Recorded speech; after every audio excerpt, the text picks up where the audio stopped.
We're back this Monday with more celebrations and famous legends here on our channel. In this tribute video, we bring a list of iconic actors who passed away today, June 18th, 2024. These legends somehow contributed to their respective works and today, unfortunately, ended up passing away. Condolences to the family and fans. Rest in peace. But first, we ask you that you show your love and affection by giving this video a thumbs up and subscribing to the channel. Francis Edward Paxton Whitehead, October 17th, 1937 through June 16th, 2024. Francis Edward Paxton Whitehead was an esteemed English actor and theater director. Born in East Malling, Kent, he trained at London's Webber Douglas Academy of Dramatic Art from the age of 17. Whitehead's career began with repertory companies and the Royal Shakespeare Company. He made his Broadway debut in The Affair 1962 and replaced Jonathan Miller in Beyond the Fringe 1964. From 1967 to 1977, Whitehead was the artistic director of Ontario's Shaw Festival, where he expanded its reach and oversaw the construction of the festival theater. His Broadway credits include My Fair Lady, The Harlequin Studies, Sweet and Two Keys, Lettuce and Lovage, London Suite, and The Crucifer of Blood. He received a Tony Award nomination for his role as Pellinore in the 1980 revival of Camelot. Whitehead was known for his film roles and many television appearances, particularly on 1990s sitcoms such as Frasier, Carolyn in the City, Ellen, Third Rock from the Sun, The Drew Carey Show, Mad About You, and Friends. He also appeared on Magnum P.I., Murder, She Wrote, Law and Order, The West Wing, and Desperate Housewives. In later years, Whitehead continued to perform in regional theater and on Broadway.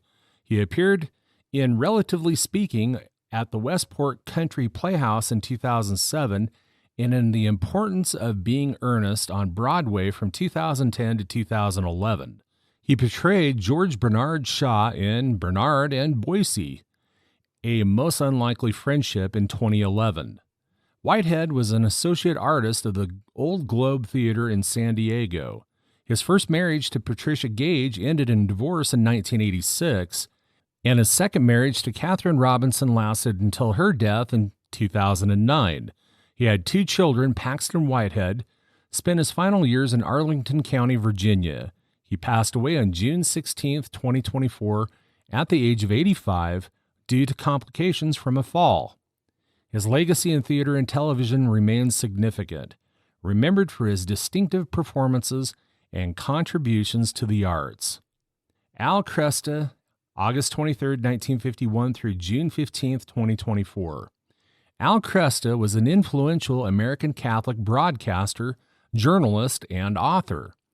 Beginning his career as an evangelical pastor, he later became the president and CEO of Ave Maria Radio. Cresta graduated with honors from Michigan State University in 1976 and pursued graduate theology studies at Sacred Heart Major Seminary in Detroit and Ashland Theological Seminary. In 1986, Cresta began pastoring Shalom Ministry in Taylor, Michigan. He gained prominence in the Detroit area with his program, Talk from the Heart, on WMUZ, a top-rated Christian talk show in the 1980s and 90s. His role as a Protestant pastor led him to profound questions, eventually guiding him back to the Catholic Church. His conversion story is featured in the best-selling anthology Surprised by Truth in 1997. Domino's Pizza founder Tom Monahan recruited Cresta to launch Ave Maria Communications as the host of Cresta in the Afternoon, syndicated on EWTN Global Catholic Radio. Cresta reached over 350 stations in the United States, Sirius satellite radio, and various web streams. He engaged in lively discussions with notable figures from politics, arts, the church, academia, and business. Cresta's media presence extended to guest appearances on BBC Radio and major TV network news affiliates. His work was recognized by the Associated Press, The Washington Times, National Catholic Reporter, and other notable publications. In February 2003, Cresta faced a life-altering challenge when he lost his left leg to necrotizing fasciitis, a severe infection. His recovery and return to broadcasting offered him new insights into suffering and hope, enriching his work and connection with his audience. Al Cresta passed away from liver cancer on June 15, 2024. He is survived by his wife Sally, whom he married in 1977, and their 5 children. Cresta's legacy of faith, resilience, and dedication to impactful dialogue continues to inspire many. Hanna Zembrzuska, August 7, 1934 through June 16, 2024. Hanna Zembrzuska Kufusa, sometimes spelled Anna Zuzka Kabasa, was a notable Polish theater and film actress. She was the daughter of a Bulgarian mother and a Polish father. In 1957, she graduated from the State Higher School of Theater in Warsaw, specializing in acting. Her theatrical directorial debut occurred on July 6, 1957. Zuzka Kabasa retired from acting in 2012. Her acting career spanned several decades, during which she performed in various prestigious theaters. 1957 through 1959, the Antoneum Theater in Warsaw. 1959 through 1969, National Theater in Warsaw. 1969 through 1975, Polish Theater in Warsaw. 1975 and 1976, Theater Noe in Todz. In 1976 through 1983 and also 1986 through 2012, Kwadrat Theater in Warsaw. 1983 through 1986, Noe Theater in Warsaw. In 1956, she married actor and comedian John Kabuski, remained together until his death in 2019. She passed away on June 16th at the age of 88. Her filmography includes 1955, Gadini as a girl joining the Americans. 1956, Warsaska Solarina as a mermaid. 1958, W. Nosto as Ika. 1961, Doc Nancy Noy as Beta. 1962, Wook as the wife of Opera. 1969, Niini as Rice's friend. Hanna Zembrzuska Kabasa's contributions to Polish theater and cinema remain significant, marked by her versatility and dedication to her craft. Her legacy continues to inspire future generations in the performing arts. Angela Bofili, May 2, 1954 through June 16, 2024. Angela Bofili was a renowned American singer and songwriter of Cuban-Puerto Rican descent. Born in Brooklyn and raised in the Bronx, she grew up immersed in Latin music and was inspired by African-American performers. Bofili studied classical music and sang in New York City's All-City Chorus. She graduated from Hunter College High School in 1972 and received a Bachelor of Music degree from the Manhattan School of Music in 1976. Bofili began her professional career in the mid-1970s, performing with Ricardo Marrero and the group and the Dance Theater of Harlem Chorus. Her friend jazz flutist Dave Valentin introduced her to Dave Grusin and Larry Rosen of GRP Records, leading to her debut album Angie 1978, featuring the hit This Time I'll Be Sweeter. Her second album, Angel of the Night 1979, included popular tracks like I Try, establishing her success in R&B and jazz. In 1980, Bofili performed at a sold-out concert at Avery Fisher Hall during the Newport Jazz Festival. She then signed with Arista Records, releasing Something About You 1981 and Too Tough 1983, which included hits like Too Tough and Tonight I Give In. Despite a decline in commercial success, she continued recording and performing, collaborating with artists like Diana Ross and Kirk Whalum. Bofili suffered a stroke in 2006, followed by another in 2007, impairing her speech and mobility.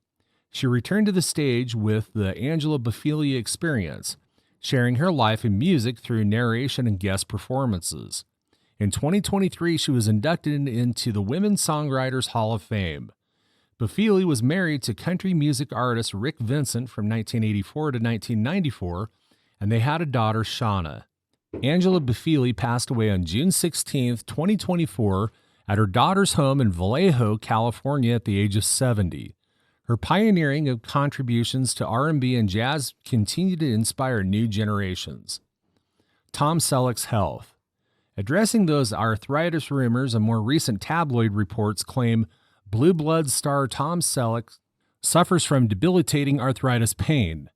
Selleck is busy in 2024 wrapping up the final season of Blue Bloods and releasing his memoir, You Never Know, on May 7th. This memoir is a departure from the private star who enjoys time on his 63-acre ranch in California with his wife, Jill. Selleck admitted to People, "I don't have the hooks that a lot of other people do.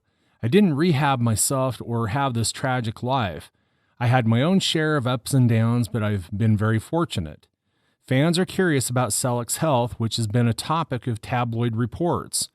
The truth about Selleck's health is unclear, with different sources giving varied accounts. A July 2023 Radar Online report claimed an anonymous sources said Selleck was in a lot of pain and agony from arthritis, needing a stunt double for simple scenes. Selleck's representatives have denied these reports, asserting he is fit and vigorous. Similar rumors surfaced in 2017 from the National Enquirer. In a 2020 Parade interview, Selleck mentioned the commute from California to New York for Blue Bloods was tiring, but clarified, "I wasn't tired of the show. I love the show Magnum. I never tired of it, but I got tired from it. But this show, the only thing I'm tired of is the commute to New York City. I live in Los Angeles. That's where my family is." Despite the rumors, Selleck has never confirmed any health condition. Reports from sources like Radar Online spur speculation about arthritis, often citing anonymous sources. However, Selleck's spokespeople have refuted these claims. Regarding whether his health affects his work on Blue Bloods, there is no definitive answer.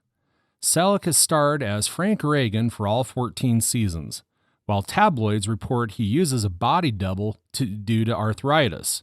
His representatives deny these claims, and CBS has not commented. The true impact of any health issues on Selleck's work remains unclear. In conclusion, Tom Selleck's health rumors persist, but concrete evidence or confirmation is absent. Fans can look forward to more from this beloved star, respecting his privacy and the ongoing speculation. Anthony Lo Bianco, October 19, 1936 through June 15, 2024. Anthony Lo Bianco was a renowned American actor born in New York City to Italian-American parents. Lo Bianco began his career in theater, appearing in several Broadway productions during the 1960s. He transitioned to film in the 1970s, starring in crime films such as The Honeymoon Killers 1970, The French Connection 1971, and The 7-Ups 1973. He won an Obie Award for his 1975 role in the off-Broadway production Yanks 3, Detroit 0, Top of the Seventh, and earned a Tony Award nomination for his performance in the 1983 Broadway revival of A View from the Bridge. Lo Bianco also guest starred on numerous television series in the 1970s and 1980s, including Police Story, Jesus of Nazareth, and Marco Polo. In 1984, he won a New York Emmy Award for his portrayal of Fiorello H. LaGuardia in the stage production Fiorello, which later appeared on Broadway in various off-Broadway iterations. Lo Bianco's film debut was in The Sex Perils of Paulette 1965. He gained recognition for his role in The French Connection and starred in Golden Girl 1976. His television roles included appearances in popular 1990s sitcoms such as Frasier, Ellen, and Friends. He also had supporting roles in movies like City Heat 1984 and Nixon 1995. In the 1990s, Lo Bianco continued his work on LaGuardia with performances in LaGuardia 2008 and The Little Flower 2012 through 2015. He performed the play internationally, including in Moscow before the fall of the Soviet Union. Lo Bianco was the national spokesperson for the Order Sons of Italy in America and received numerous humanitarian awards for his contributions to the Italian-American community. Lo Bianco was married 3 times and had 3 daughters. He passed away from prostate cancer on June 15, 2024, at his farm in Poolesville, Maryland, at the age of 87. His legacy in theater, film, and television, along with his humanitarian efforts, continues to be remembered and celebrated. Thank you for your time.